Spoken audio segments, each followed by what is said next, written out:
Consultório CBN, com Henrique Bonaldi.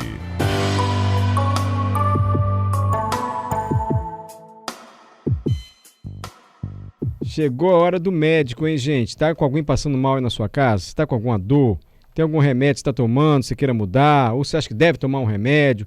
Aproveita que o consultório está aberto. É o Dr. Henrique Bonaldi para esclarecer nossas dúvidas sobre saúde e medicina. Aproveita, está aberto o consultório. Qual é o nosso WhatsApp, Patrícia, para o pessoal mandar mensagem, dúvida, pergunta para o médico? 992-994297. E antes do Mário pedir, eu repito, 992-994297. E aí, doutor Henrique, boa tarde, tudo bem? E aí, gente, boa tarde. Vocês estão bem? Todo mundo aí? Quem nos escuta, tomara que esteja tudo bem. E aí? Conte aí. Eu lembrei do senhor vendo a Xuxa contar uma história, acredita? É verdade. Eu estava vendo aqui no programa... Ô, Mário, ontem eu tava ouvindo a CBN, aí lá pelas tantas vocês falando negócio de felicidade, aí alguém, acho que foi o Adalberto, falou assim, não, eu fico feliz quando eu tô aqui entre os meus colegas, me surge a voz de Mário Bonello. Não, aí forçou, Adalberto, forçou. Não, porque foi a família é CBN, a família... Para, Adalberto, família é família, gente, é equipe. Ai, que massa. Mas você não acha, não, tudo é família, nossa família é CBN... Chefe também acha que forçou. Você não acha que forçou também, né, Adalberto? Eu só fiz uma consideração, que eu tinha achado fofo, assim, mas... fala família, então... família CBN. Família oficina tal. Gente, para. Não, doutor. Mas família é igual membro de trabalho, né? A gente não escolhe, né? Não tem um negócio desse? Família é igualzinho colega de trabalho, a gente não escolhe. Então tem uma certa semelhança, assim. Não, mas aqui a gente está muito bem, graças a Deus. Graças a Deus, de verdade. Porque o ambiente de trabalho pode influenciar na saúde da gente, né? Verdade, exatamente. Mas eu tava vendo a Xuxa. E aí, a Xuxa? Não tem aquele programa Que História é Essa, Poxa? Já viu? Adoro, que as pessoas não acreditam. Já, muito legal. Aliás, minha filha até mandou falar, Xuxa, a Sasha fez xixi. Xuxa, a Sasha fez xixi no sofá. Fala, Adalberto. Xuxa, a Sasha fez xixi no sofá. Você é ótimo disso. Mas enfim, a Xuxa estava falando que ela fez uma viagem com a Sasha, que é a filha da Xuxa. E ela havia deu um monte de coisa errada, e ela estava no avião e deu um pico de estresse nela, ela desmaiou no avião do nada, falou, tô desmaiando, minha mão ficou dormente, vou desmaiar, e desmaiou no avião. Aí pararam o avião para socorrer. Eu lembrei do senhor quando a Sasha, filha da Xuxa, que a estava a acompanhar, falou que na hora que ela desmaiou parecia cena de filme, que ela falou, tem algum médico? Tem algum médico? Eu falei, será que o doutor Henrique já passou por uma situação dessa? O senhor está no lugar, alguém fala, tem algum médico? Tem algum médico? Eu estou aqui. Já, doutor? Já, Mário. Sabe que eu tenho duas formações, né? A primeira foi de fisioterapeuta. E logo quando eu estava terminando, eu sou fisioterapeuta pela Mescan, antes de médico. Bem antes, formei em 2004. Eita, muito tempo. Foi uma profissão, assim, apaixonante. Bom, quando eu estava para terminar, na época eu pegava onda, ia para Jacaraípe, um belo dia, voltando de Jacaraípe, um cara de bicicleta se acidentou naquela ponte ali, logo no comecinho de Jacaraípe. Aí eu parei o carro com toda a minha capacidade científica, né? Bati o olho no cara, examinei o cara de cima e embaixo, falei pra ele, eu tava começando o estágio, falei pra ele assim, rapaz, não se preocupe, você não sofreu absolutamente nada, e fui pra casa. Isso era 11 horas, quando eu chego em casa, quem é que dá a notícia? É a STV. Morreu. Fulano de tal, ciclista, tal, internado com as duas pernas quebradas, ou seja... Eu passei o olho no cara inteiro e eu fui incapaz de ver duas pernas quebradas. Pode? Aquele dia eu falei, rapaz, você toma vergonha e estuda, bicho, porque se você não viu duas pernas quebradas, que você pode ver nessa vida? E foi um marco, assim, para eu ver que na prática, principalmente na prática de emergência, não é fácil você responder as questões necessárias. É mais ou menos a Olimpíada do Faustão. Você tem todo um ambiente de estresse e você precisa dar um diagnóstico correto para aquele indivíduo que está precisando de em pouquíssimos minutos. E aí eu hoje sou apaixonado em emergência, faço emergência desde que me conheço como médico, na residência e tudo mais, mas meu primeiro contato foi esse, falar pro cara, fique tranquilo que você não tinha nada, 40 minutos depois me lança no STV com foto e tudo mais, um homem com as duas pernas fraturadas. Mas o senhor já era médico ou era fisioterapeuta? Não, era fisioterapeuta. Não, nem fisioterapeuta era, né? Eu estava no terceiro ano, no final do terceiro ano. Tem explicação, né, doutor? E alguma festa assim, o senhor já teve? Chama o médico e tal. Já, em restaurante, em ônibus, já aconteceu em festa, já aconteceu... O que mais apavora é criança. Eu já tive a oportunidade de atender uma criança, não é bom, não é um negócio... Não é um negócio satisfatório. Tem duas coisas que são muito ruins. A primeira é ter essa sensação de ai meu Deus do céu, eu não vou saber o que fazer direito, que eu tenho com criança assim muito forte, tanto que nas minhas filhas quem trata é minha mulher. E a outra sensação é você ver que não é grave e a população em volta tá todo mundo muito desesperado, sabe? A última maratona de Vitória, eu fui um dos médicos coordenadores, e aí chegou uma moça que, assim, clinicamente falando, não era nada demais, o que ela estava era descompensado por conta de desidratação mesmo. E quem a trouxe, 3, 4 corredores a mais, gritavam muito do lado de fora, e vai te dando uma sensação ruim, assim, porque você tá vendo que o sujeito tá bem, e ele vai se recuperar, e a multidão do lado de fora pedindo para botar na ambulância e levar para o hospital correndo, que vai morrer. Então é por isso que certas horas, para quem está nos escutando, certas horas, no ambiente de emergência, você não é bem-vindo. Você é muito próximo, você é familiar, por isso que tiram o sujeito de perto, por isso que na grande maioria das UTIs, você não é um cara que entra, porque você atrapalha o racional da equipe, e naquela hora o que salva a vida, Mário, é o racional, não é o emocional, não é o sentimento, não é o parentesco, não é o quanto importante aquela pessoa é para sua vida. Então, em alguns momentos na emergência, na UTI, a gente é meio rude mesmo, mas não é por falta de educação, não é por soberba, é por necessidade. Isso é legal falar, gostei. Maneiro a gente poder falar isso aqui. Muito legal falar. E quando a gente presencia um acidente, assim, então, e a gente quer tentar ajudar de alguma forma, e o médico está chegando, o que a gente deve falar? A gente deve se afastar, enfim, sabe? Esse tipo de situação. Mário, 2 controles necessários. Primeiro, controla a cena. Você não se arrisca igual ou mais do que a vítima para salvamento. Por quê? Porque se você fizer isso e virar mais uma vítima, você criou mais um problema. Então a primeiríssima coisa é avaliar a cena. Você dá conta de chegar perto e tentar ajudar, ótimo, vai lá, ver o que está acontecendo e tudo mais. A segunda coisa é ligar para o SAMU, 192 na mesma hora. Você ir imediatamente para o SAMU. Sabe que no atendimento de parada cardiorrespiratória, até dentro do hospital, a primeira coisa que você faz é identificar que o sujeito está em parada cardiorrespiratória, que o coração dele parou. A segunda, Mara, é chamar ajuda. Por quê? Você pode imaginar, por exemplo, o hospital que eu fiz residência são 1000 leitos de hospital. Você imagina você ir atender lá no final do corredor B do 2º andar um doente parado. Amanhã de manhã tá o doente parado e eu. Se você for sozinho, você não dá conta de tirar o cara daquela situação dramática. Então põe na sua cabeça, quem está nos escutando. Você viu qualquer coisa dramática dentro de restaurante, num voo, qualquer coisa, a primeira coisa é identificar que é dramático, identificar que realmente está acontecendo algo. A segunda é chamar ajuda. Você não faz atendimento de situações catastróficas, dramáticas, sozinho, de jeito nenhum. E a ajuda primordial hoje no estado, no Brasil, na verdade, é o SAMU, né? Liga para o SAMU e identifica. O SAMU consegue, Mário, pelo telefone, dar 90% dos diagnósticos necessários e fazer os 15 primeiros minutos de atendimento com quem está no local.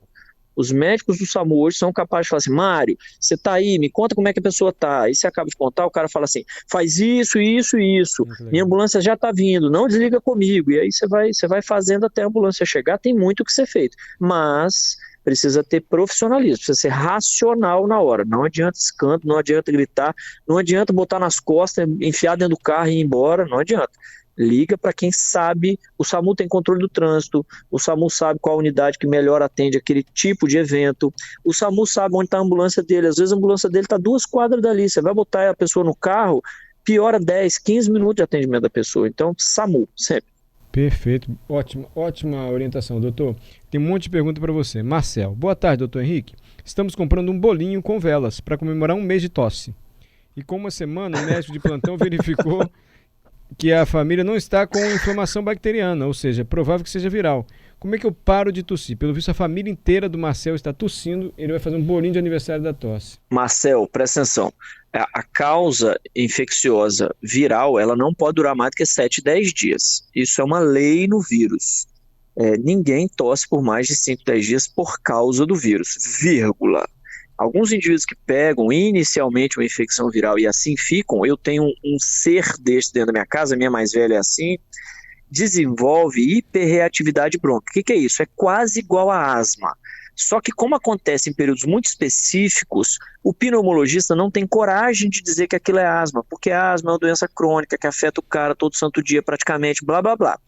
Então, parte dessa tosse depois de 7, 10 dias, Mário, a gente não pode culpar o vírus já foi embora, a família dele, Marcel, não tem um santo de um vírus na sua casa mais, eu te dou certeza absoluta. O que precisa entender agora é causa da tosse, porque nem toda tosse, Mário, ela é infecção. Aliás, nas tosses crônicas, rarissimamente é infecção. Nós temos um motivo de infecção para tosse crônica, que é a tuberculose, que na década de 70, de 60 era muito importante. Temos aí o Pedro Fontes e tudo mais, que foi inclusive de Hansen, depois passou com parte do... Tem aquele hospital que era ali numa ilhazinha aqui no canal de Vitória, que era para tuberculose. Então, mas hoje ela não é epidêmica dessa forma. Sempre que tem tosse crônica hoje, o médico tem que pensar além da infecção, porque a infecção rarissimamente é o motivo da tosse crônica, fechou? Então tá na hora de voltar lá e falar assim, cara, ó, eu posso até ter tido um trem, mas você me ajuda a parar de tossir aqui, porque tem um negócio acontecendo? Ô Mário, refluxo é uma grandíssima causa de tosse noturna, sabia disso? Não. Refluxo. Refluxo, sinusite crônica, que grande parte das sinusites crônicas não são causadas por infecção, são causadas por alergia a ácaro, a frio. Minha mulher troca o tempo, ela trabalha no setor da meteorologia, minha mulher entupiu o nariz, vai trocar o tempo, é um negócio de doido. Então, e tosse, isso é infecção? Não, de jeito nenhum, a gente trata de outro jeito, certo? Precisa buscar a origem disso. Luciene, boa tarde, Mari e doutor. Doutor, minha diabetes está descompensada. E eu estou com uma vista embaçada e a outra só estou vendo vulto.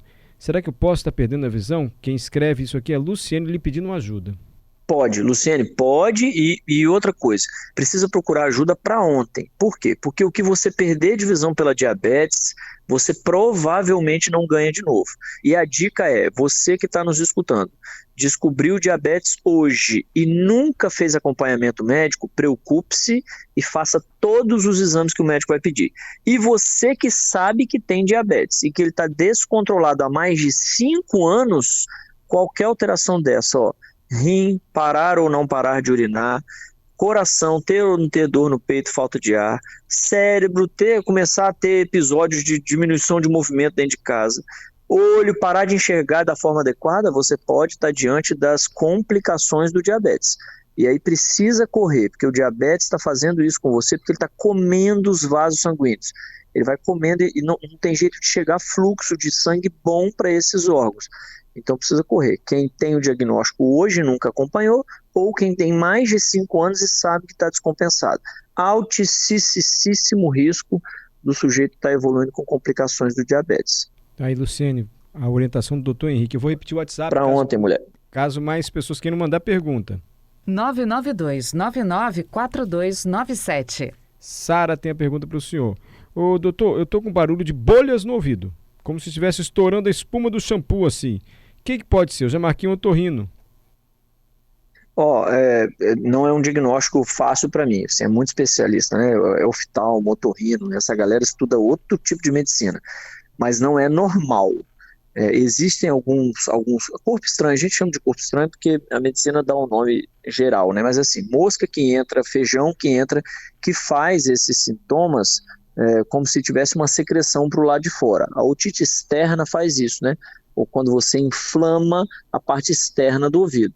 Então ela fez bem em procurar o otorrino. Quem vai dar esse diagnóstico é ela. Só por favor, assim, ó, se tiver associado a febre, se tiver associado a purgar, que é sair aquela secreção de dentro do ouvido, aí não espera o otorrino fazendo favor. Vai numa UPA que seja, porque com o otoscópio na mão, um clínico é capaz de ver qualquer catástrofe que esteja acontecendo. E aí, ao invés de você esperar 30, 60, 90 dias para um otorrino e carcomendo o seu ouvido pelo lado de dentro, você pelo menos vai no médico para ele falar, tem um trem acontecendo aqui, eu vou segurar essa doença até a gente ver um otorrino, certo?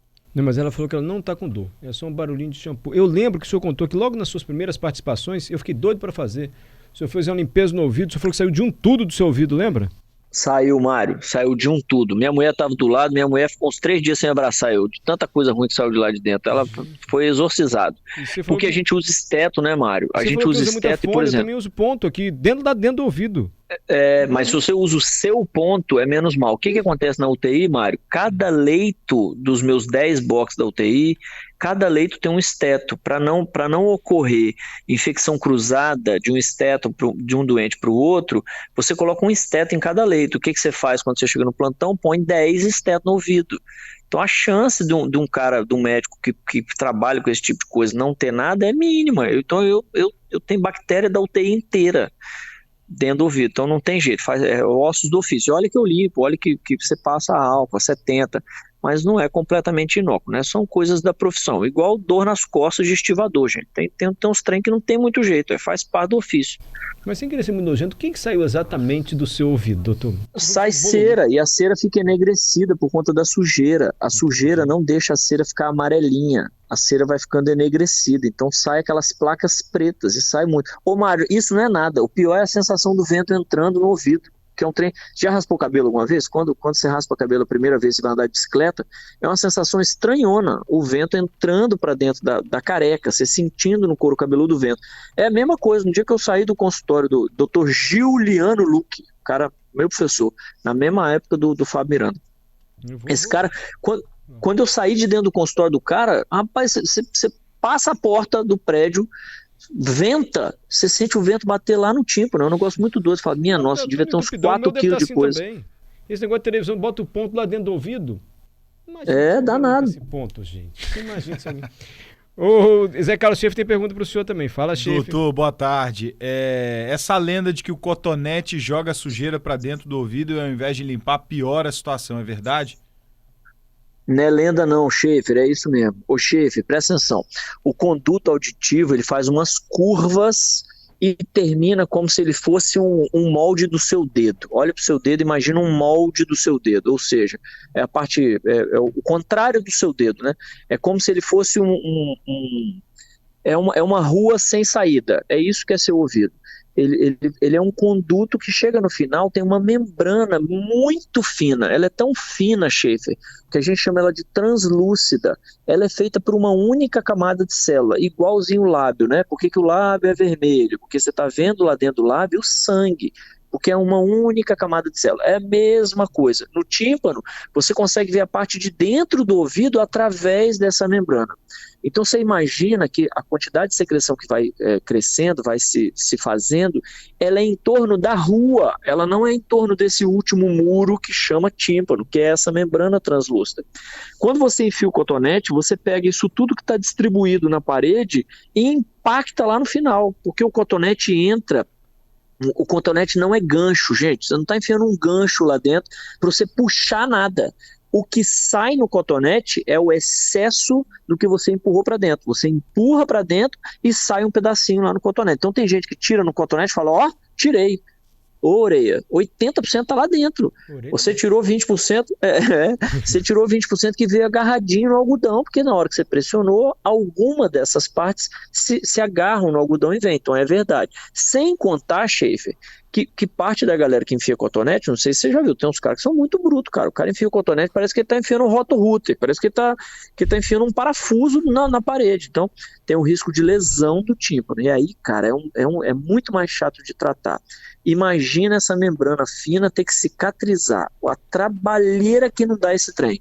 Então, o certo é não fazer mesmo, é lavagem com um profissional. E também não inventa de, vou jogar aqui uma água aqui dentro, na torneira aqui de casa. Não faz isso não, porque a chance de você fazer lesão pela força da água, o otorrino ele tem uma seringa específica que gera uma pressão específica, num volume de água específica, ele põe numa temperatura específica, tudo para não fazer lesão, só para tirar a secreção. Mas é verdade esse negócio do cotonete. Márcia, doutor Henrique, sou fisioterapeuta há 30 anos. De fato é linda a nossa profissão. Mas eu queria saber com o senhor sobre olho seco. Causas e tratamento para olho seco. Mário, tem algumas causas. Vamos discriminar elas em locais e sistêmicas assim, ó. O seu olho não é seco porque você faz produção de lágrimas, certo? Então qualquer interrupção no canalzinho, ou na produção, ou no canalzinho que leva a lágrima, você vai ter o olho mais seco do que deve. Então desde inflamação, até infecção, até alteração geneticamente determinadas, envelhecimento, às vezes a produção dessa cera que a gente tem, esse cerumenzinho que a gente tem no ouvido, no nariz, essa secreçãozinha, ela também às vezes sai e obstrui esse canalículo, e às vezes tem uma doença chamada calásio, que é uma dessas obstrução de glândula. Então pode ser uma mera obstrução e tem que tratar. E pode ser até uma doença reumatológica. Tem doenças como Sjögren, que a gente chama ela de síndrome seca, que ela seca o sujeito como um todo, assim, ela diminui a capacidade do sujeito de gerar essas secreções que fazem bem ao corpo. Então precisa investigar, e o melhor indivíduo para isso, aliás, o único é o oftalmologista, né, que é uma ciência à parte. Jefferson escreveu pra gente que ele tá ficando muito em computador, celular, igual todo mundo, né? E não tá mais enxergando muito bem. E ele tá na dúvida, vem cá, doutor, como é que eu sei a diferença se é por causa da diabetes ou se é por outro motivo que minha visão começa a falhar? Mole. Primeira coisa, acompanhamento regular nos últimos 10 anos, ou pelo menos desde que quando tem a diabetes, e os níveis de glicose no sangue estão todos controlados, meu irmão, a chance de você estar passando por isso pelo diabetes é muitíssimo menor, não tem comparação ao indivíduo que não está controlando. E a outra sacada é passe no oftalmologista. Mário, só para você ter ideia, todos os meus doentes que têm diabetes, pelo menos uma vez a cada ano e meio, eu faço o exame de fundo de olho. Por quê? Porque o oftalmologista, ele abre a pupila do cara, que é essa partezinha preta, que aliás não é parte nenhuma, é um buraco aquilo ali, né? Ele abre aquilo ali e consegue enxergar lá no fundo a parede final do seu olho, que é feito pela retina. A retina nada mais é do que um conjunto de vasos e nervos. Então tem muito vaso, então é um jeito direto de eu enxergar como é que estão os vasos sanguíneos do cara que tem diabetes. Porque o maior risco de quem tem diabetes é queimar os vasos finos, por isso que o cara infarta, por isso que ele vai para diálise, por isso que ele tem derrame e por isso que ele fica cego. Então qual é a sacada? Anualmente você rastreia como está o vaso do cara da forma mais simples possível. Qual é a forma mais simples? É levar o cara para o cateterismo? Não. É levar o cara para um Doppler de artéria renal? Não. Como é que faz? Abre a pupila do cara e enxerga o fundo de olho. Se tiver doença ali, existe uma grande chance, parecendo o Kiko hoje, é grandíssimo. Você tem uma grande chance de enxergar o mesmo problema de vaso nos outros órgãos. Então, a sacada é, você está sempre controlado, e agora começou, e você está perto dos 40, 50 anos, existe a chance de ser presbiopia, vista cansada mesmo, vai no oftalmologista. Ele é o cara que vai te falar tem grau ou não tem grau, e tem doença nesses vasos por conta de diabetes ou não. É mole, um diagnóstico muito fácil de fazer, difícil é tratar. Tem mais perguntas, só que meu celular acabou a bateria, mas o chefe vai ler aqui dos ouvintes. Vamos lá, o nosso ouvinte Carlos Eduardo. Doutor, uma pessoa é capaz de infartar por passar por muito estresse ou apenas essa variável não é capaz de tal? Lembrando que a Xuxa, voltando ao começo, ela disse que passou um estresse grande, ela sentiu a mão dormente no avião, ela apagou, ela desmaiou, ela contou isso, né? Isso é legal, o que ela teve chama hipocalcemia transitória, que aliás é um perigo, mas a gente já fala de Schaefer, sim, para Braunwald, Eugene Braunwald, que é o cara que mais entende cardiologia no mundo hoje, um dos grandes fatores para deflagrar o movimento agudo dessa doença, que é a placa de gordura dentro do vaso do cara, é exatamente o estresse emocional. Ele diz assim, estresse físico / emocional, para ele tem a mesmíssima importância. Então a resposta é sim, pode ser sim por evento de estresse. Ô Mário, esse negócio, chefe, se você me permite, você já acabou essa dúvida, esse negócio que a Xuxa teve é um que a gente tem de vez em quando, né? Quem já ficou apavorado aí sabe disso. Formiga em volta da boca e as pontas dos dedos. E a ponta do dedo vai formigando até uma hora que vai subindo pro braço, pé, vai virando perna, coxa, é um negócio angustiante. Parece que as formigas estão subindo em cima de você.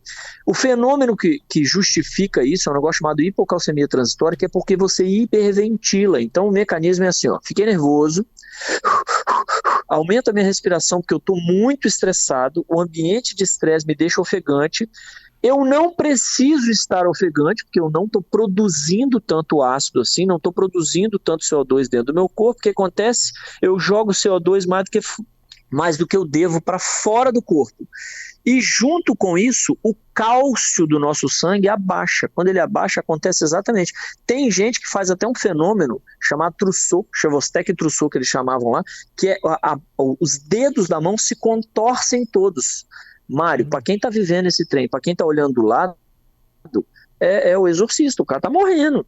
E para quem entende de ambiente de emergência, se saca que o restante não está acontecendo, que não tem movimentos muito graves, um pouco mais calmo. Mas tem que cortar isso. Uma das alcaloses que a gente chama no mundo que podem ser prejudiciais à saúde é exatamente essa pelo estresse.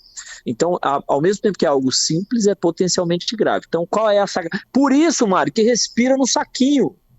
Não vai dar tempo de explicar, é muito legal esse negócio. Por que você respira no saco?